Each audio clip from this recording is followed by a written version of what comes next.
India आप तक समाचार, कड़वा लेकिन सच। रतनलाल सी बाफना ज्वेलर्स, जहां विश्वास ही परंपरा है। नमस्कार, मैं हूं आनंद शर्मा और आप देख रहे हैं इंडिया आप तक समाचार। अगर आपने अभी तक हमारे चैनल को सब्सक्राइब नहीं किया तो हमारे चैनल को सब्सक्राइब कर लीजिए, बेल आइकन के बटन को दबाइए ताकि नोटिफिकेशंस आपको मिलती रहे। उम्मीदवारी अर्ज पीछे लेने की अंतिम तारीख थी सोमवार 4 तारीख, और अब चित्र स्पष्ट हो चुका है। समूचे महाराष्ट्र भर में चित्र स्पष्ट हो चुका है। हम बात करेंगे जलगांव की, तो जलगांव में 139 यानी 139 लोग पूरे जिले में चुनाव लड़ रहे हैं। 92 लोग यानी 92 लोग ऐसे थे जिन्होंने अपने एप्लीकेशन को वापस ले लिया, जिसमें जलगांव में बिट्टू सालार जो हैं उन्होंने भी अपना अर्ज जो है वो एप्लीकेशन वापस ले लिया है। रीजन तो नहीं कुछ बताया है, लेकिन वापस ले लिया है। ऐसे कयास लगाए जा रहे थे कि डॉक्टर अश्विन सोनम ने, जो भारतीय जनता पार्टी के पार्षद हैं, उन्हें भारतीय जनता पार्टी का कोई पद भी है उनके पास, वो भी चुनाव में खड़े हो रहे थे विधानसभा के चुनाव में, और ऐसा अनुमान लगाया जाता कि वरिष्ठ जो हैं वो इनको समझा बुझाकर पीछे ले लेंगे एप्लीकेशन, इनको वापस बैठा दिया जाएगा। लेकिन ऐसा नहीं हुआ। डॉक्टर अश्विन सोनवने उम्मीदवारी कर रहे हैं और डॉक्टर अश्विन सोनवने को कांच का ग्लास ये चुनाव चिन्ह मिला है।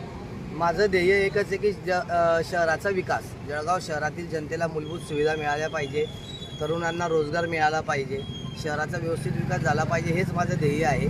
आणि पक्षातील जे एकनिष्ठ कार्यकर्ते असतात, ज्यांना डावललं जातं, वर्षानुवर्ष त्यांना रखडून ठेवलं जातं, त्यांच्यावर जो अन्याय होतो त्या अन्यायाच्या विरोधात माझा लढा आहे।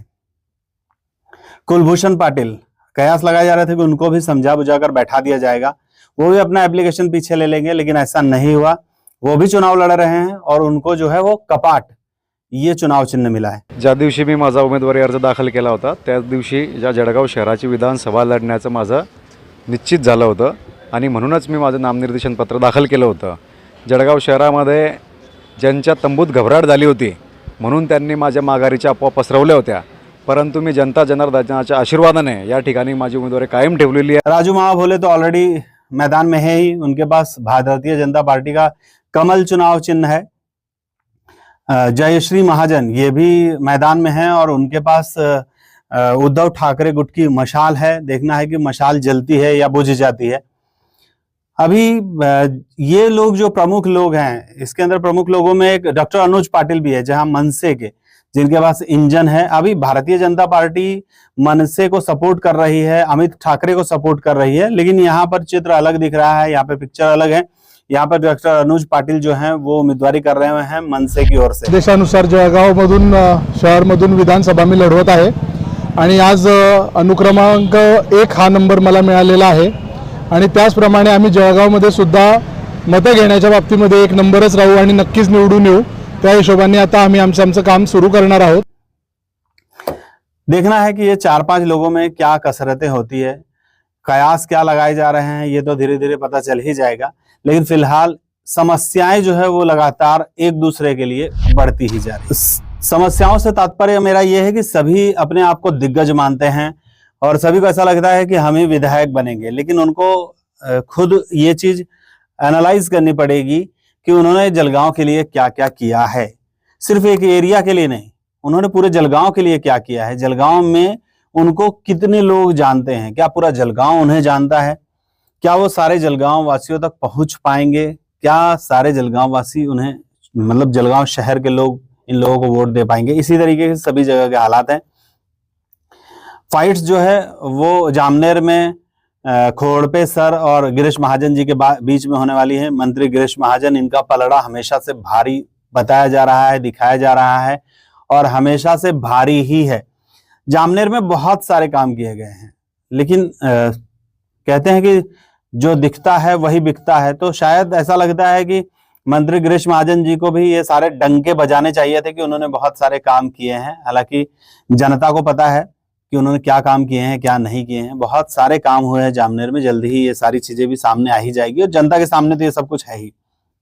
खोड़पे सर वहां पे क्या कमाल कर देंगे ये भी आने वाले दिनों में पता चल ही जाएगा। पारोला में सतीश अन्ना पाटिल जो पीछे मंत्री भी रह चुके हैं, इसके अलावा अमोल चिमनराव पाटिल, मतलब इनको लॉन्च किया गया है अमोल पाटिल को अभी चिमनराव पाटिल आबा पाटिल के तरफ से। देखना है कि क्या कर पाते हैं, नए हैं, रिस्पांस तो मिल रहा है, युवा भी हैं, लेकिन अनुभवी जो है वो सतीश अन्ना पाटिल हैं। तो देखना है कि आगे आगे होता क्या है। पाचोरा में बहुत ही कसरत होने वाली है, ये तो पहले ही बता चुका हूं मैं। पाचोरा में अमोल शिंदे जो हैं वो बहुत भारी पड़ने वाले हैं, भारी पड़ने वाले दोनों भाई बहनों पर, क्योंकि इन दोनों का वोट जो है वो बटेगा। अब वोट बटेगा तो किसी में तो बटेगा, अगर वोट कटेगा तो देखना है कि यहाँ पर क्या हो जाता है। 40 गांव में उन्मेष पाटिल जो हैं उनकी हवा निकली हुई है ऐसा बताया जा रहा है। और आप अगर ग्राउंड पे जाके देखेंगे तो 40 गांव, पूरे 40 गांव में तालुका जितना भी विधानसभा क्षेत्र, वहां पर बहुत काम हुआ है, सड़क का काम हुआ है और भी बहुत सारे काम हुए, बहुत सारे फंड दिए गए हैं, बहुत सारी चीजें बनाई गई है। वहां की जनता को मालूम है, मैं गया था तो मैं देख के आया था, वो आप लोगों को बता रहा हूँ कि ऐसा हुआ था और ऐसा है। अमलनेर में अनिल पाटिल जो है अभी मंत्री हैं, उनकी भी हवा निकली हुई है। हवा इसलिए निकली हुई क्योंकि वहां के लोग भी अनिल पाटिल को एक्सेप्ट नहीं कर रहे हैं, उन्होंने वहां कुछ भी नहीं किया ऐसा बता रहे हैं। अब किया है या नहीं किया, मंत्री होने के बाद तो नहीं करना बेवकूफी ही होगी, लेकिन रिस्पांस जो है वो गलत मिल रहा है। वहां पर नेगेटिव हवा जो है अनिल पाटिल की वो चल रही है। खैर, जनता है, कुछ भी कर सकती है। जनता से तो मैं बस यही कहना चाहूंगा कि आप लोग अपना दिमाग जरूर लगाइए, इस बात को ध्यान में रखिए कि कौन आपके लिए क्या कर सकता है, आपके बच्चों के भविष्य को कौन सुधार सकता है, कौन आपके भविष्य की लाइन लगा सकता है।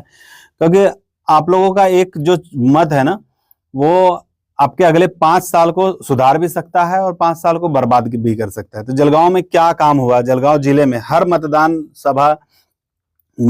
विधानसभा जो है, उनके सभी मतदारों से मेरा रिक्वेस्ट है, जो लोग चुनाव दिया करते हैं, वोट दिया करते हैं, उनसे सभी से रिक्वेस्ट है कि आप लोग जरूर सोचिए।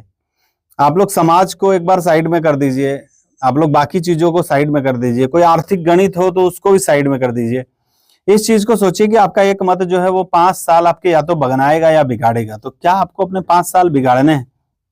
हर बार मैं ऐसा ही कहा करता हूँ, हर चुनाव में कहा करता हूँ, कितने लोगों तक ये बात पहुंचती है पता नहीं, लेकिन मैं तो यही कहना चाहूंगा कि मतदान उसी को करिए जो आपका भविष्य सुधार सकता हो। क्योंकि समय एक बार चला गया भाई, तो वापस तो लौट के आएगा नहीं। आपने कितना भी कुछ कहा तो एक बार आप चुन के ले आइए, बाद में आप उसको 5 साल तक गालियां दीजिए, उसका कोई भी मतलब नहीं आएगा। तो आप इस चीज को ध्यान में रखिए कि कौन आपके लिए कितना सही है, कितना कुछ कर सकता है और अच्छा है। मुझे भी पूरा विश्वास है कि आप लोग अपना दिमाग जरूर लगाएंगे। इस बार युवा जो हैं वो कमाल कर देंगे, युवा जो है वो कमाल ही करेंगे, क्योंकि इस बार युवा मतदाताओं की संख्या ज्यादा ही होने वाली है।